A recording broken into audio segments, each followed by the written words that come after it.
ಪ್ರಥಮವಾಗಿ ಪ್ರವೇಶ ಮಾಡಿದಾಗ.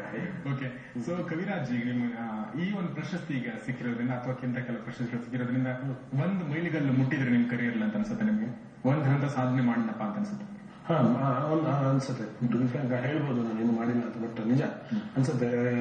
ಎಲ್ಲೋ ಒಂದ್ ಕಡೆ ಬಂದಿದ್ದೀನಿ, ನನ್ನ ಒಂದ್ ಕಡೆ ಗುರ್ಸ್ಕೊಂಡಿದೀನಿ, ಒಂದ್ ಕಡೆ ಒಂದ್ ಲೆವೆಲ್ ಬಂದಿದೆ, ಇನ್ನೂ ಚೆನ್ನಾಗಿ ಮಾಡ್ಬೇಕು ಅನ್ನೋ ತರ ಬರುತ್ತೆ. ಅದು ಖುಷಿ ಆಗೇ ಆಗತ್ತೆ, ಒಂದು ಸಾಧನೆ ಅನ್ಸುತ್ತೆ.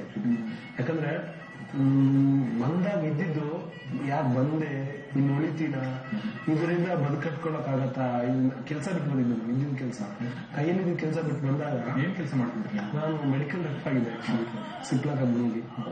ಕಮಾಯಿ ಚೆನ್ನಾಗಿತ್ತು, ಅದನ್ನ ಬಿಟ್ಟಿದ್ದು ಬರ್ತಾ ಇದ್ದು. ಸ್ವಲ್ಪ ದಿನ ಫಸ್ಟಿನ ದಿನಗಳು, ಆರಂಭ ದಿನಗಳು ಹೇಗಿರುತ್ತೆ, ಕೆಲವೊಂದೆಲ್ಲ ನೋಡಿದ್ನಲ್ಲ, ಅವ್ರು ತುಂಬಾ ದ್ವಂದ್ವ. ಒಂದ್ ಕಡೆ ಕೆಲಸ ಬಿಟ್ಬಿಟ್ಟು ಫುಲ್ ಟೈಮ್ ಇಲ್ಲಿ ಕಾನ್ಸಂಟ್ರೇಟ್ ಮಾಡ್ಬೋದಾ ಅಂತ ಒಂದು ತುಂಬಾ ದೊಡ್ಡ ಕ್ವಶನ್ ಅದು. ಅದನ್ನ ಅಷ್ಟು ತಲೆ ಕೆರ್ಕೊಂಡು ಯೋಚನೆ ಮಾಡಿ ಓಕೆ ಅಂತ ಬಿಟ್ಟು ಬಂದಿದ್ದು ಇವತ್ತು ಅನ್ಸುತ್ತೆ. ಬಿಟ್ಟು ಬಂದಿದ್ದು ನಮ್ ಡಿಸಿಷನ್ ಕರೆಕ್ಟ್ ಆಯ್ತು, ತಪ್ಪಿಲ್ಲ, ಲೈಫ್ ಅಲ್ಲಿ ತಪ್ಪಿಲ್ಲ ಅಂತ ಅನ್ಸುತ್ತೆ. ಖಂಡಿತ ಅದು ಸಾಧನೆ. ಈ ತರದ ದೊಡ್ಡ ದೊಡ್ಡ ಪ್ರಶಸ್ತಿಗಳನ್ನ ತಗೊಳ್ಳೋದು ಖಂಡಿತ ಸಾಧನೆ. ನಿಜ. ಇನ್ನೊಂದು ಇನ್ಸಿಡೆಂಟ್ ನಾನು ಕೇಳ್ಬೇಕಂತೀನಿ. ನೀವು ತುಂಬಾ ಈ ಹಾಡುಗಳನ್ನ ಬರೀತೀರಿ, ನಿಮ್ಗೆ ಅತ್ಯುತ್ತಮ ಹಾಡಿ ಪ್ರಶಸ್ತಿ ದೊರಕದೇ ಇರ್ಬೋದು, ನೀವು ಬರೆದಿರುವಂತ ಯಾವುದೋ ಉತ್ತಮ ಹಾಡಿ ಪ್ರಶಸ್ತಿ ದೊರಕಬಹುದು, ಅದು ಬೇರೆ ತರ ವಿಚಾರ. ನೀವು ಬರೆದಂತ ಅತ್ಯುತ್ತಮ ಹಾಡನ್ನ ಯಾರು ರಿಜೆಕ್ಟ್ ಕೂಡ ಮಾಡಿರ್ಬೋದು ಮುಂಚಿನ ದಿನಗಳಲ್ಲಿ. ಆ ಥರದ ನೆನಪಿದೆಯಾ ನಿಮಗೆ? ಖಂಡಿತ ನೆನಪಿದೆ. ಇತ್ತೀಚೆಗೆ ಯೂಶಲಿ ನಾನು ತುಂಬಾ ರಿಜೆಕ್ಟ್ ಆಗಿರೋ ತುಂಬಾ ಕಡಿಮೆ, 2-3 ತರ. ಬಟ್ ನನ್ಗೆ ಒಂದ್ ಸಾಂಗ್ ಅನಿಸ್ತು, ನಾನು ಬರೆದಿರೋ ಹೈಯೆಸ್ಟ್ ಲಿರಿಕ್ ರಿಜೆಕ್ಟ್ ಆಗ್ಬಿಡ್ತು ಅಂತ. ಮತ್ತೆ ಮುಂಗಾರ ಒಂದು ಸಾಂಗ್, ಮತ್ತೆ ಮುಂಗಾರ ಅಂತಲ್ಲ, ಅದು ದ್ವಾರ್ಕಿ ಡೈರೆಕ್ಟರ್.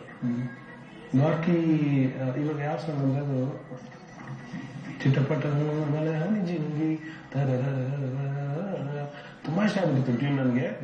ನನ್ನ ಪ್ರಕಾರ ನಾನು ಬರ್ದಿದ್ದು ಹೈಯೆಸ್ಟ್ ಲಿರಿಕ್ ಅದು, ಅದೇ ರಿಜೆಕ್ಟ್ ಲಿರಿಕ್ ನನ್ನ ಪ್ರಕಾರ. ಬಟ್ ಅದು ಬರಲೇ ಇಲ್ಲ ಆಕ್ಚುಲಿ.